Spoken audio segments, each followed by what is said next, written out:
নমস্কার বন্ধুরা, আমি শুভদীপ। তোমাদের স্বাগত জানাই আমার ইউটিউব চ্যানেল জ্ঞান মার্গে।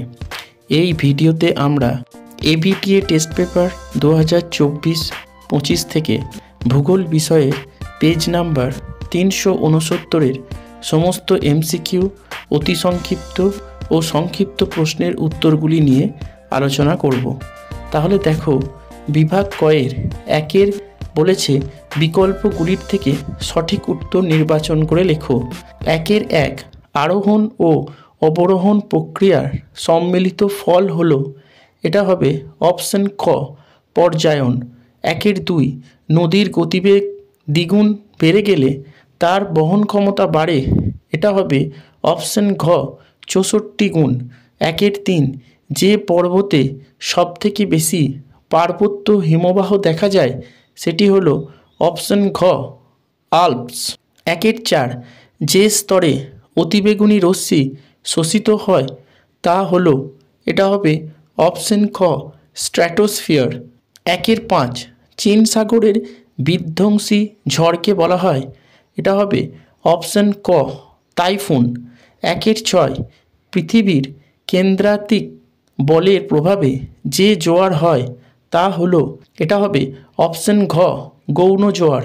একের সাত, গঙ্গা অ্যাকশন প্ল্যান পরিকল্পনাটি গৃহীত হয়, এটা হবে অপশন গ, 1986 সালে। একের আট, আয়তনের বিচারে পৃথিবীতে ভারতের স্থান, এটা হবে অপশন ঘ, সপ্তম। একের নয়, দক্ষিণ ভারতের অধিকাংশ নদী, এটা হবে অপশন খ, পূর্ব বাহিনী। একের দশ, একটি সরলবর্গীয় উদ্ভিদ হলো, এটা হবে অপশন ক, পাইন। একের এগারো, দক্ষিণ ভারতের ম্যানচেস্টার বলা হয়, এটা হবে অপশন গ, কোয়েম্বাটোর। একের বারো, ভারতের কোন রাজ্যের সাক্ষরতার হার বেশি, এটা হবে অপশন ক, কেরল। একের তেরো, ভারতের NH-19 সড়কপথটি বিস্তৃত, এটা হবে অপশন ক, দিল্লি কলকাতা। একের চোদ্দ, টপোগ্রাফিক্যাল মানচিত্রে সমোন্নতি রেখা অঙ্কন করা হয় যে রং দিয়ে তা হলো, এটা হবে অপশন খ, বাদামি। বিভাগ ক্ষয়ের দুয়ের দাগে শুদ্ধ অশুদ্ধ নির্বাচন করতে দিয়েছে। দুয়ের একের এক, মিসিসিপি নদীর বদ্বীপ পাখির পায়ের মতো দেখতে, এটা শুদ্ধ। দুয়ের একের দুই, সমুদ্রবায়ু ও স্থলবায়ু হলো আকস্মিক বায়ুর উদাহরণ, এটা অশুদ্ধ। দুয়ের একের তিন, পশ্চিমা বায়ুর প্রভাবে সমুদ্র স্রোত পূর্ব থেকে পশ্চিমে প্রবাহিত হয়, এটা অশুদ্ধ। দুয়ের একের চার, ধানের খোসা পচে নির্গত হয় মিথেন গ্যাস, এটা শুদ্ধ। দুয়ের একের পাঁচ, নবীন পলিমাটিকে ভাঙ্গার বলা হয়, এটা অশুদ্ধ। দুয়ের একের ছয়, দারিদ্র্য ও অশিক্ষা জনসংখ্যার দ্রুত বৃদ্ধির জন্য দায়ী, এটা শুদ্ধ। দুয়ের একের সাত, RF সমান 1:10 লাখ এর অর্থ 1 সেমি সমান 10 কিলোমিটার, এটা শুদ্ধ। এরপর দুয়ের দুই বলেছে উপযুক্ত শব্দ বসিয়ে শূন্যস্থান পূরণ করো। দুয়ের এক, মরু অঞ্চলে বায়ু ও জলধারার মিলিত কার্যের ফলে পেডিমেন্টের সম্মুখে গড়ে ওঠা সঞ্চয়জাত ভূমিরূপ হলো ড্যাশ, উত্তর হবে বাজাদা। দুয়ের দুই, হিমবাহের প্রবাহের দিক মসৃণ ও বিপরীত দিক অমসৃণ হলে তাকে ড্যাশ বলে, উত্তর হবে রসে মতানে। দুয়ের তিন, রাত্রিবেলা স্থলভাগ থেকে জলভাগের দিকে ড্যাশ বায়ু প্রবাহিত হয়, উত্তর হবে স্থলবায়ু। দুয়ের চার, মুখ্য জোয়ার যে স্থানে সৃষ্টি হয় তার ড্যাশ স্থানে গৌণ জোয়ার হয়, উত্তর হবে প্রতিপাদ। দুয়ের পাঁচ, ভারতের বৃহত্তম হ্রদ হলো ড্যাশ, উত্তর হবে চিল্কা। দুয়ের ছয়, পূর্ব ভারতের বৃহত্তম পেট্রোরসায়ন শিল্প কেন্দ্রটি হলো ড্যাশ, উত্তর হবে হলদিয়া। দুয়ের সাত, ভারতের মহাকাশ গবেষণা সংস্থা ড্যাশ এ অবস্থিত, উত্তর হবে বেঙ্গালুরুতে। এরপর দুয়ের তিন বলেছে একটি বা দুটি শব্দে উত্তর দাও। দুয়ের তিনের এক, শুষ্ক অঞ্চলে গিরিখাতকে কি বলে, উত্তর হবে ক্যানিয়ন। দুয়ের তিনের দুই, দুই ক্রান্তীয় রেখার মধ্যবর্তী তাপমণ্ডলকে কি বলে, উত্তর হবে উষ্ণমণ্ডল। দুয়ের তিনের তিন, প্রশান্ত মহাসাগরে একটি শীতল ও একটি উষ্ণ স্রোতের নাম লেখো। উত্তর হবে ওয়াসীয় স্রোত, এটি উষ্ণ, এবং কুরেশীয় স্রোত, এটি শীতল। 2-3-4 ডিডিটি এর পুরো অর্থ কী? উত্তর হবে dichlorodiphenyltrichloroethane. 2-3-5 Kashmir উপত্যকার কেরেওয়া মাটি কোন চাষের জন্য বিখ্যাত? উত্তর হবে জাফরান। 2-3-6 ভারতের বৃহত্তম ইস্পাত উৎপাদক সংস্থাটির নাম কি? উত্তর হবে ভিলাই। 2-3-7 ভারতের সর্বাধিক জনবিরল রাজ্যের নাম কি? উত্তর হবে অরুণাচল প্রদেশ। এরপর 2-4 বলেছে বাম দিকের সঙ্গে ডান দিকের গুলি মিলিয়ে লেখো। দেখো 2-4 বলেছে লবণাক্ত জলাভূমি, এটা হবে অপশন 4 গুজরাট। 2-4 বৃষ্টিচ্ছায় অঞ্চল, এটা হবে অপশন 1 শিলং। 2-4 ধান গবেষণা কেন্দ্র, এটা হবে অপশন 2 কটক। 2-4 হাইটেক সিটি, এটা হবে অপশন 3 হায়দ্রাবাদ। এরপর বিভাগ গয়ের 3 দাগেরগুলো বলেছে নিচের প্রশ্নগুলির সংক্ষিপ্ত উত্তর দাও। 3-1 বলেছে বদ্বীপের সংজ্ঞা দাও। উত্তর হবে নদী যতই মোহনার কাছাকাছি এসে পড়ে নদীর স্রোতের বেগ ও পরিবহন ক্ষমতা ততই কমতে থাকে, ফলে মোহনায় সর্বাধিক পলি সঞ্চয়ের কারণে নতুন নতুন ভূমিভাগ গড়ে উঠতে দেখা যায়, যেগুলি দেখতে গ্রিক অক্ষর ডেল্টা বা বাংলা অক্ষর মাত্রাহীন বয়ের মতো হয়। এই ভূভাগগুলিকে বদ্বীপ বলে। এরপর 3-1 অথবাটা বলেছে হিমরেখা বলতে কি বোঝো? উত্তর হবে পর্বতের যে সীমারেখার উপর সারা বছর তুষার জমে থাকে, অর্থাৎ যার নিচে তুষার গলে জল হয়ে যায়, সেই রেখা বা উচ্চতা হিমরেখা নামে পরিচিত। এরপর 3-2 বলেছে অ্যালবেডো কি? উত্তর হবে সূর্য থেকে আগত তাপের প্রায় 34% বায়ুমণ্ডলে অবস্থিত মেঘ, ধূলিকণা প্রভৃতি দ্বারা প্রতিফলিত হয়ে মহাশূন্যে ফিরে যায়, যা পৃথিবীর বায়ুমণ্ডলকে উত্তপ্ত করতে কোনো রকম ভূমিকা গ্রহণ করে না, তাকে পৃথিবীর অ্যালবেডো বলে। এরপর 3-2 অথবাটা বলেছে ফেরেলের সূত্রটি লেখো। উত্তর হবে পৃথিবীর আবর্তনের ফলে বায়ুপ্রবাহ সোজাসুজি উচ্চচাপ থেকে নিম্নচাপ বলয়ের দিকে না হয়ে উত্তর গোলার্ধে ডান দিকে এবং দক্ষিণ গোলার্ধে বাঁ দিকে বেঁকে যায়। বায়ুপ্রবাহের দিক সম্বন্ধীয় এই নিয়মটি ফেরেলের সূত্র নামে পরিচিত। এরপর 3-3 বলেছে বর্জ্য ব্যবস্থাপনায় 3R কথাটির অর্থ কী? উত্তর হবে রিডিউস বা পরিমাণ হ্রাস, রিইউজ বা পুনর্ব্যবহার, এবং রিসাইকেল অর্থাৎ পুনর্নবীকরণ। এরপর 3-3 অথবাটা বলেছে জৈব সার কি? উত্তর হবে জীবদেহজাত বর্জ্য পদার্থ, মৃত জীবদেহাবশেষ, গৃহস্থালী ও অন্যান্য উৎস থেকে উৎপন্ন হওয়া জৈব বস্তুসমূহ প্রভৃতি অণুজীব দ্বারা বিশ্লিষ্ট হয়ে নাইট্রোজেন সমৃদ্ধ গাঢ় বর্ণের যে সার তৈরি হয় তাকে জৈব সার বলে, যেমন কেঁচো সার, গোবর সার প্রভৃতি। এরপর 3-4 বলেছে তরাই কি? উত্তর হবে হিমালয়ের পাদদেশীয় পলিগঠিত সমভূমি বা ভাবর অঞ্চলের দক্ষিণে জঙ্গলে ঢাকা স্যাঁতসেঁতে এলাকা তরাই নামে পরিচিত। এরপর 3-4 অথবাটা বলেছে আশ্বিনের ঝড় কি? উত্তর হবে অক্টোবর-নভেম্বর মাসে ভারতের স্থলভাগে উচ্চচাপ এবং ভারত মহাসাগরে নিম্নচাপের সৃষ্টি হয়, ফলে স্থলভাগ থেকে উত্তর পূর্ব মৌসুমি বায়ু রূপে ভারত মহাসাগরের দিকে প্রবাহিত হওয়ার সময় বঙ্গোপসাগরে উষ্ণ ও আর্দ্র বায়ুর মিলনের ফলে ঘূর্ণবাতের সৃষ্টি হয়। পশ্চিমবঙ্গে এই ঘূর্ণবাত আশ্বিনের ঝড় নামে খ্যাত। 3-5 বলেছে জাইদ শস্য কি? উত্তর হবে শীতের শেষে গ্রীষ্মকালে অর্থাৎ ফেব্রুয়ারি-মার্চ মাসে যেসব ফসল চাষ করা হয় এবং বর্ষার আগে অর্থাৎ মে-জুন মাসে যেসব ফসল তোলা হয় তাদের জাইদ ফসল বলা হয়, যেমন আউশ ধান ও বাদাম। এরপর 3-5 অথবাটা বলেছে তথ্য প্রযুক্তি শিল্প কাকে বলে?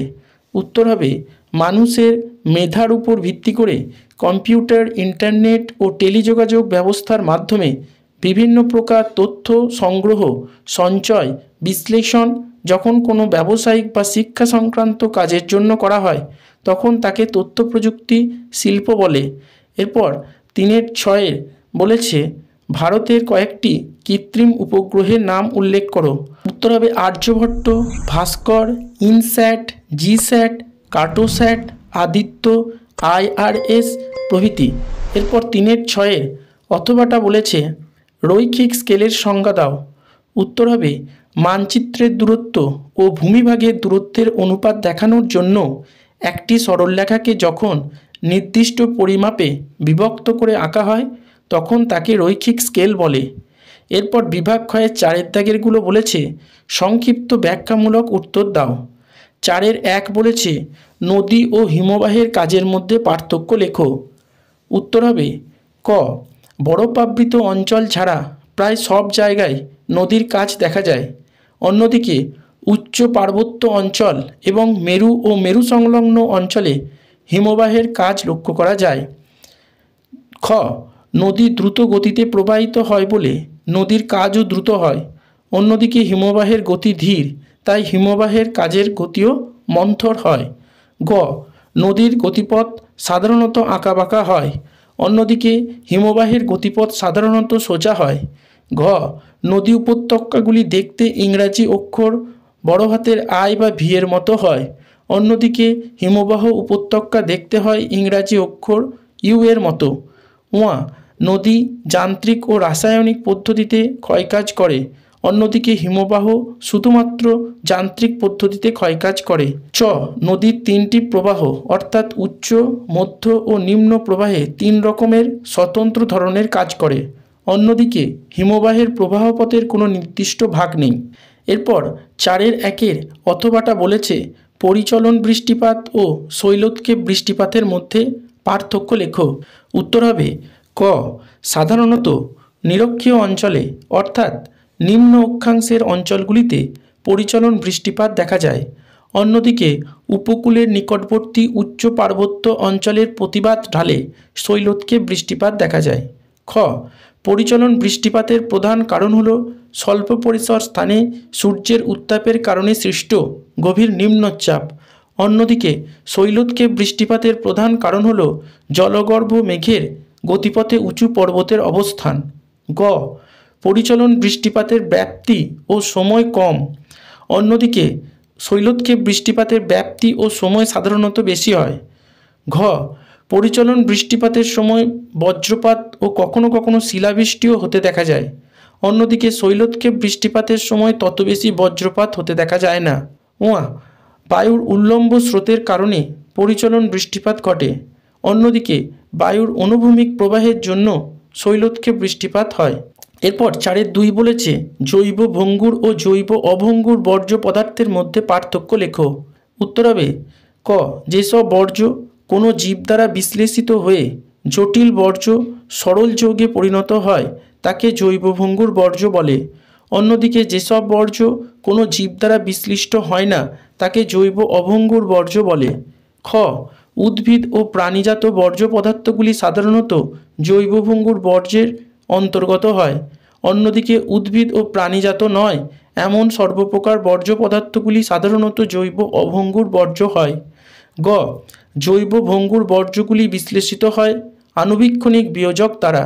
অন্যদিকে জৈব অভঙ্গুর বর্জ্যগুলি বিশ্লেষিত করতে হলে উচ্চ চাপ ও তাপ প্রয়োগ করতে হয়। ঘ, জৈব ভঙ্গুর বর্জ্য পদার্থগুলির দ্বারা পরিবেশ দূষণের সম্ভাবনা কম।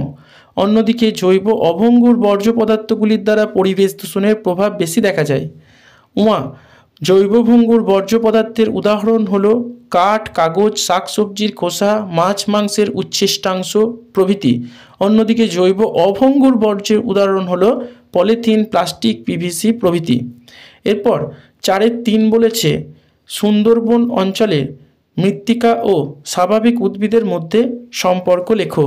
উত্তর হবে সুন্দরবন অঞ্চলের মাটি হল কর্দমাক্ত এবং লবণাক্ত প্রকৃতির, কারণ জোয়ারের সময় সমুদ্রের জল নদীনালার মধ্য দিয়ে এসে অঞ্চলটিকে সম্পূর্ণ নিমজ্জিত করে।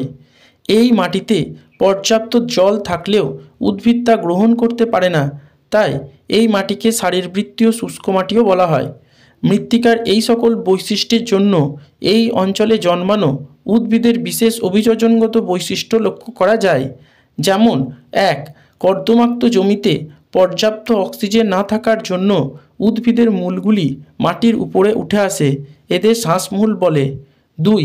নরম মাটিতে উদ্ভিদ যাতে পড়ে না যায়, তাই এই উদ্ভিদে ঠেস মূল দেখা যায়। 3. জোয়ারের জলে যাতে ফল ও বীজ ভেসে চলে না যায়, তাই জরায়ুজ অঙ্কুরোদ্গম দেখা যায়। 4. এই সব উদ্ভিদের পাতায় উপস্থিত লবণ গ্রন্থিতে অতিরিক্ত লবণ সঞ্চয় করে রাখে। এরপর 4-3 অথবাটা বলেছে, রেলপথকে ভারতের জীবনরেখা বলা হয় কেন?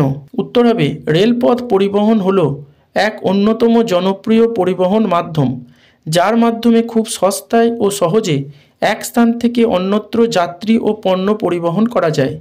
রেলপথের গুরুত্বগুলি হলো: ক. রেলপথের মাধ্যমে কম খরচে দ্রুত পরিবহন করা যায়, ফলে সময় ও ব্যয়ের সাশ্রয় ঘটে। খ. রেলপথের মাধ্যমে নিরাপদে ও স্বাচ্ছন্দ্যভাবে কাছে কিংবা দূরে যে কোনো স্থানে ভ্রমণ করা যায়। গ. বিভিন্ন শিল্পের কাঁচামাল ও উৎপন্ন সামগ্রী, কৃষিজ দ্রব্য প্রভৃতি ভারী সামগ্রীগুলিকে মালগাড়ির মাধ্যমে দ্রুত ও সস্তায় এক স্থান থেকে অন্যত্র পরিবহন করা যায়, তাই কৃষি ও শিল্পের উন্নতিতে রেলপথ বিশেষভাবে সাহায্য করে। ঘ. ব্যবসা বাণিজ্যের ক্ষেত্রে দ্রব্যের আমদানি রপ্তানি রেলপথের মাধ্যমে হয়ে থাকে, তাই ব্যবসা বাণিজ্যের প্রসারেও এটি সাহায্য করে। উয়া. রেলপথকে কেন্দ্র করে প্রত্যক্ষ ও পরোক্ষভাবে অনেক মানুষের জীবিকা নির্বাহ হয়। এরপর 4 বলেছে, উপগ্রহ চিত্র ও ভূবৈচিত্র্য সূচক মানচিত্রের পার্থক্য লেখো। উত্তর হবে ক. উপগ্রহ চিত্র হলো উপগ্রহ থেকে গৃহীত আলোকচিত্র, যা উপগ্রহ থেকে উচ্চ ক্ষমতাসম্পন্ন ক্যামেরার সাহায্যে গ্রহণ করা হয়। অন্যদিকে ভূপৃষ্ঠের উপর জরিপ কার্যের মাধ্যমে ভূবৈচিত্র্যসূচক মানচিত্রগুলি তৈরি করা হয়। খ. উপগ্রহ চিত্র হল দৃশ্য অনুযায়ী চিত্র, অন্যদিকে ভূবৈচিত্র্যসূচক মানচিত্র হল চিহ্নযুক্ত মানচিত্র। গ. উপগ্রহ চিত্র যত বেশি বিশ্লেষণ করা যাবে, তত বেশি তার থেকে তথ্য উদ্ধার করা যাবে, অন্যদিকে ভূবৈচিত্র্যসূচক মানচিত্রে তথ্য তুলনামূলকভাবে পরিমিত থাকে। ঘ. উপগ্রহ চিত্রে কোনো অঞ্চলের ত্রিমাত্রিক চিত্র প্রদর্শন করে, অন্যদিকে ভূবৈচিত্র্যসূচক মানচিত্র হল দ্বিমাত্রিক চিত্র। উয়া. উপগ্রহ চিত্র বাস্তব ভূপ্রকৃতিগত চিত্র প্রদান করে, অন্যদিকে ভূবৈচিত্র্যসূচক মানচিত্রে চিহ্নের মাধ্যমে বা রঙের মাধ্যমে ভূপ্রকৃতিগত বৈশিষ্ট্যগুলি তুলে ধরা হয়। এরপর 4 অথবাটা বলেছে, উপগ্রহ চিত্রের বিভিন্ন বৈশিষ্ট্যগুলি আলোচনা করো। উত্তর হবে ক. উপগ্রহের মাধ্যমে যে চিত্র পাওয়া যায় তা ব্যাপক বা অত্যন্ত বৃহৎ অঞ্চলের হয়। খ. এই চিত্র যথেষ্ট নিখুঁত হয়। গ. এই চিত্র গ্রাফিক আকারে পাওয়া যায়। ঘ. ডিজিটাল আকারে উপগ্রহ চিত্র পাওয়া যায়। উয়া. এই চিত্রে সাধারণত খুব ছোট স্কেল ব্যবহার করা হয়। RF হয় 1:10 লাখ। এই ভিডিওটা দেখে উপকৃত হলে অবশ্যই একটি লাইক করবে, কমেন্ট করবে এবং বন্ধুদের সাথে ভিডিওটা শেয়ার করবে। আর চ্যানেলটিতে নতুন হলে অবশ্যই সাবস্ক্রাইব করে নেবে এবং পাশে থাকা বেল আইকনটি প্রেস করে দেবে, যাতে পরের ভিডিও নোটিফিকেশন তোমরা সকলের আগে পেতে পারো। ভিডিওটা সম্পূর্ণ দেখার জন্য ধন্যবাদ। নমস্কার।